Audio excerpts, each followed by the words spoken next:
José Tello, ¿cómo estás? Muy buenas noches. Buenas noches. Bueno, ya concluye la campaña electoral, ya se están prácticamente ya los resultados, más del 96% en algunas provincias, regiones. Sin embargo, hay algunas acciones que quisiéramos que nos expliques así, picadito. Se habla de actas observadas que van a ir al Jurado Nacional de Elecciones. ¿En qué consiste esto, José? Vamos a hacerlo así, Muy bien bien. instructivo. Rapidito. Sí. Encuentras actas que tienen problemas de ilegibilidad, o sea, cifras, letras que no son legibles. Encuentras errores materiales y no las puedes ingresar al cómputo en la Oficina Descentralizada de Procesos Electorales, en la ODPE. Entonces, ¿qué ocurre? Se envían al Jurado Electoral Especial de la zona para que con el acta que ellos tienen en el Jurado Electoral Especial hagan un cotejo y levanten la observación. Así de simple, cotejo y levantamiento de observación. Correcto. Y con el acta se devuelve, ¿no?, con una resolución que emite el jurado para que entre a cómputo. Si hay disconformidad, Carlos, y esto es importante que lo tengan, respecto a lo que resuelve el jurado, sea para conservar el acta o para anularla, esto es apelable ante el Jurado Nacional de Elecciones. Perfecto, perfecto. Ahora, ha habido lugares acá, te cuento, José Tello, aquí en la región La Libertad, por ejemplo, como un ejemplo porque ocurrió también en otras regiones, en donde los pobladores han ingresado a los locales de votación, han destruido el material electoral y con ello en algunos lugares las actas de escrutinio. ¿Se puede salvar esos locales, al menos se pueden salvar esas mesas de sufragio? ¿O si se perdieron las actas de escrutinio no hay forma de cómo ya contar esos votos?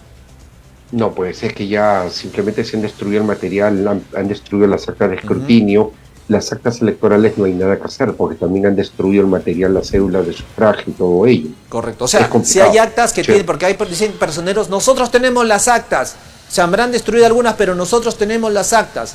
Esas actas simplemente también quedan nulas.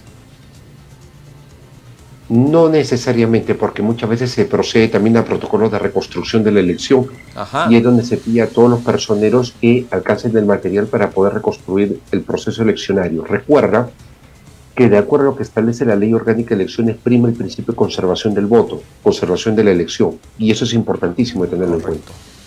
Siempre el jurado va a apostar, el jurado electoral especial, el jurado nacional de elecciones van a apostar por conservar la elección. Salvar el voto. Ajá, claro, porque ese finalmente es el espíritu, salvar el voto, salvar el derecho que tiene el ciudadano a elegir. Segundas vueltas también van a haber en el norte, en Lambayeque, Piura y Cajamarca. ¿Cómo se va a desarrollar esto, José? Bueno, estas segundas vueltas electorales entre fórmulas de gobernador y vicegobernador se van a llevar a cabo en 9 departamentos, regiones del Perú.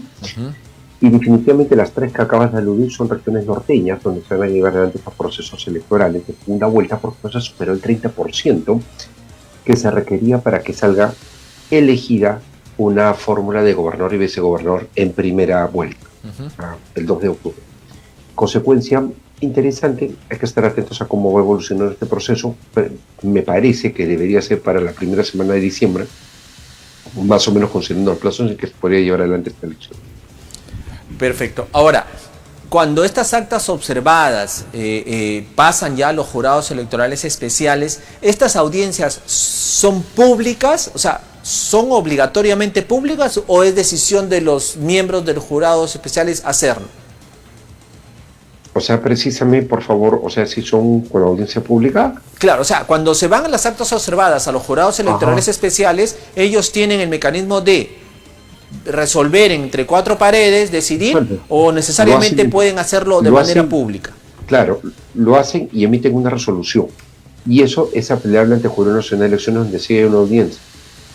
Correcto. Sin embargo, estas audiencias, si ellos toman la decisión, pueden convocar a los personeros aludidos en la campaña electoral y con ellos, bueno, no hacerlos partícipes, pero sí transparentar sus actos. Eso puede darse, porque lo hemos visto en la elección anterior. ¿Te acuerdas que lo hacían por Zoom, lo televisaban todo el mundo y ellos decidían qué acta servía, no servía, en fin?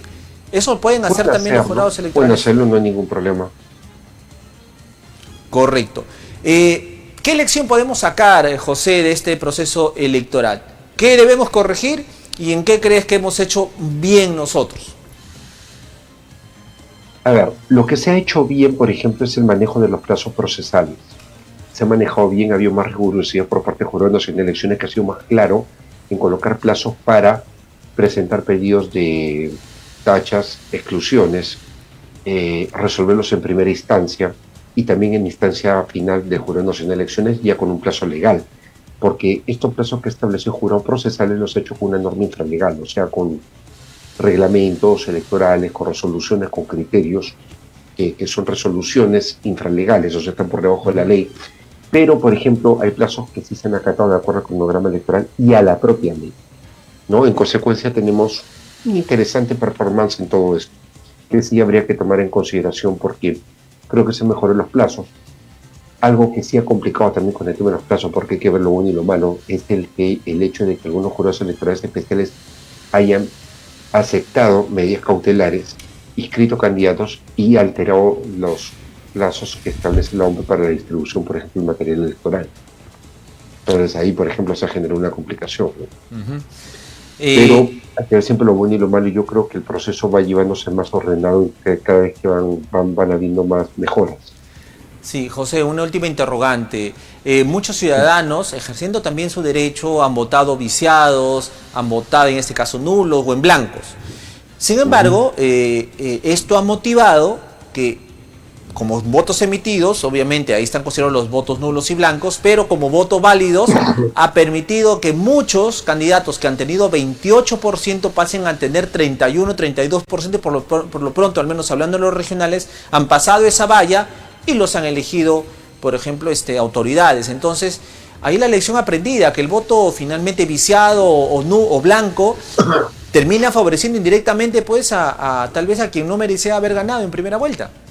No, es que esos votos no favorecen a nadie, no se suman a nadie. Claro, pero el porcentaje se aumenta, pues.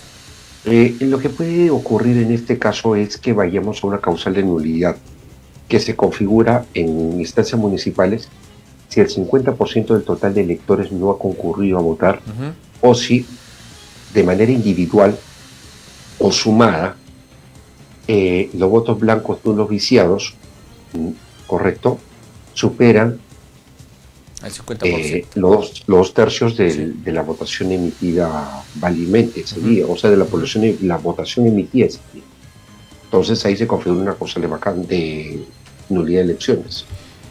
Perfecto. Para terminar, José... La ley de elecciones municipales, sí. de manera expresa.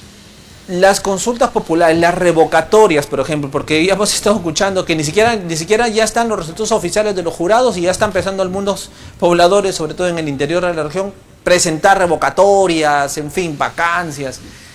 ¿Cuándo procede esto? ¿Al primer año de gestión? Tercer año. Tercer año de Desde gestión. que se hicieron las mejoras, luego del caso de la revocatoria de Villarán, año 2015 se hicieron mejoras en la ley 26.300, la ley que regula los derechos de participación y control ciudadano. Correcto. Entonces, en el tercer año de gestión municipal y regional, ahí se procede a cualquier proceso de revocatorio. Así es. Bueno, de 3 a 4 años a lo mejor ya no se haga nada, pues, pero en fin. José, te agradezco muchísimo por estar esta noche con nosotros y habernos dado así esas pastillitas más que interesantes para que la ciudadanía pueda estar un poquito más informada. Te agradezco muchísimo, José, hasta otro momento. Muchas gracias a ustedes, que estén bien. Muchísimas gracias, un abrazo. José Tello, especialista en temas electorales. Nos vamos hasta Lima. Ahí se encuentra Joel, o me voy a la pausa.